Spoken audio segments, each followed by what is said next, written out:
A large crane has arrived on the Potomac River, pulling a jet engine from the frigid waters on Monday. Salvage crews will work through the week to remove debris left behind by the horrible crash last Wednesday when an American Airlines jet carrying 60 passengers and 4 crew members collided mid-air with a military Black Hawk helicopter carrying 3 soldiers.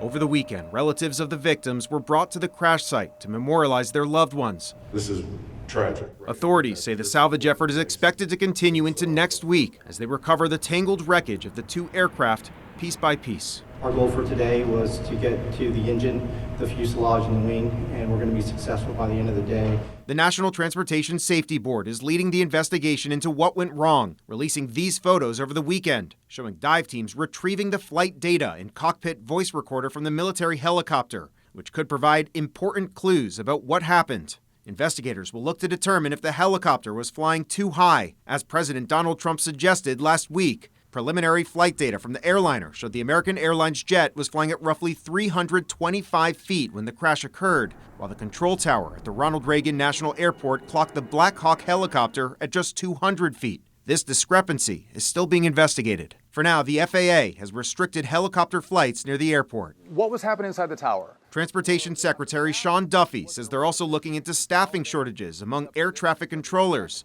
Duffy is also following the president's lead in suggesting that diversity hiring may have contributed to the crash, a claim that has so far not been backed up with any evidence. You can have DEI in water coolers and universities. I disagree with that.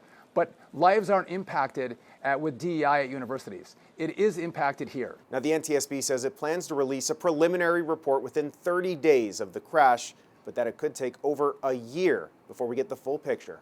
Reporting here in Washington, I'm Evan Koslof, Spectrum News.